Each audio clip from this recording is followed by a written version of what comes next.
అయినట్టుగా ఉంది. I think media point కొంచెం తగ్గినట్టుగా ఉంది. మరి నెక్స్ట్ దాంట్లో దీనికి కంటిన్యూషన్ కూడా మీకు లభిస్తుంది.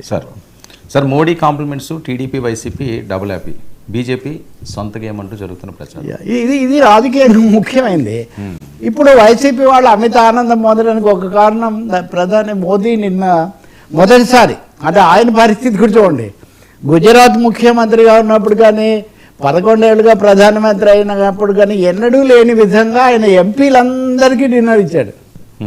అంటే ఖచ్చితంగా ఇంకెవరైనా ఇచ్చుంటే మంచి చేసుకోవడానికి ప్రయత్నిస్తున్నారు, గుడ్ హ్యూమర్లో పెట్టడానికి చూస్తున్నారని అనేవాళ్ళు. ఆయన అందరికీ ఇచ్చి ప్రతి బెంచ్ దగ్గరికి వెళ్ళి వాళ్ళని నమస్కారం చేసి ఆ తర్వాత నడ్డా అమిత్ షాలతో కూర్చొని భోజనం చేశారని. ఈ క్రమంలో ఆయన ఆంధ్ర తెలంగాణ బీజేపీ నాయకులతో కూడా మాట్లాడారు, ఎంపీలతో.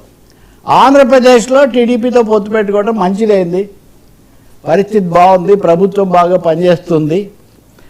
వైసీపీ వాళ్ళు బాగా దాడి చేసినా కానీ సోషల్ మీడియాలో దాన్ని ఎదుర్కోగలుగుతున్నారు. ఇది మాకు కాంప్లిమెంట్ అని టీడీపీ వాళ్ళు అనుకుంటున్నారు, మాకు కాంప్లిమెంట్ అని వైసీపీ వాళ్ళు అనుకుంటున్నారు. నిన్నటి నుంచి వైసీపీ సోషల్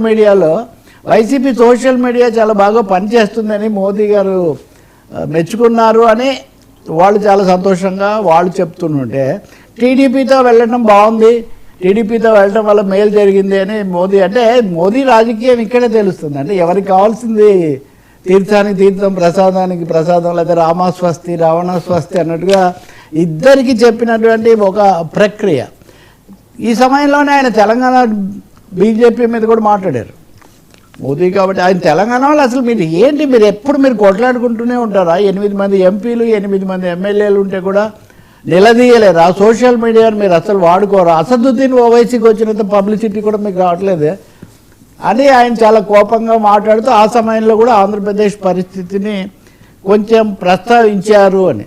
అంటే మోడీ ఎంట్రీ, ఇందాక మనం రీఎంట్రీలు మాట్లాడాం కదా, ఇక్కడ తెలుగు రాష్ట్రాల రాజకీయాల్లోకి మోడీ ఎంట్రీ, మోడీ కామెంట్స్ అన్నవి మీరు చాలా స్పష్టంగా చూస్తారు. ఇంకా ఒకటి, అటల్జీ శత జయంతి, అటల్ మోడీ యాత్ర అని ఒకటి తలపెట్టారు. ఈ అటల్ మోడీ యాత్ర, ఈ కాంబినేషన్ మీరు చూడండి. As far as Telugu states are concern, ఇక్కడ బీజేపీ నాయకులు ఎక్కువగా వాజ్పేయి హయాంలో ఉన్నవాళ్ళు, సీనియర్లు, వీళ్ళంతా. మోదీ వచ్చాక అదంతా వెనక్కిపోయిందన్నారు. నిన్న మనం మాట్లాడాము ఆర్ఎస్ఎస్ బీజేపీలో వస్తున్న పరిణామాలు, కొంచెం రీఅడ్జస్ట్మెంట్.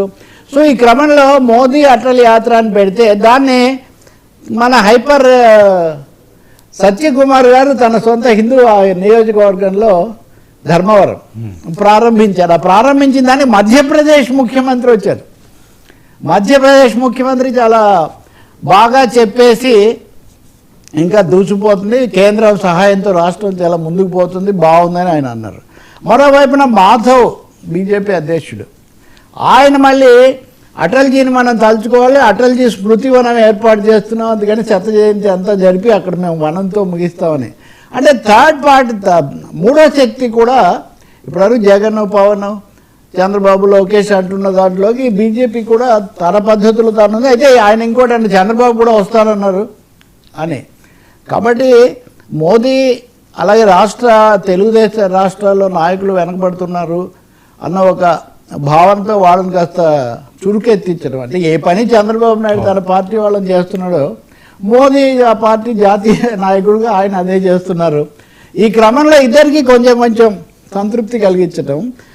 ఇంకొక అందరూ నేషనల్ మీడియా కూడా గమనిస్తుంది ఏంటంటే, వైసీపీ వాళ్ళు ఎందుకు ఈ మీద, ఎన్నికల మీద తీవ్రంగా మాట్లాడుతున్నారు. ఇప్పటివరకు కాంగ్రెస్ గట్టిగా మాట్లాడిన విషయాల్లో జగన్ ఎప్పుడు గొంతు కలిపేవాళ్ళు కాదు. వైసీపీ మోరార్లెస్ కొంచెం మధ్యవాదంగా మాట్లాడడం, ఉన్నంతలో కాంగ్రెస్ మీద, రాహుల్ గాంధీ మీద 4 చురకలు వేయడం జరిగేది.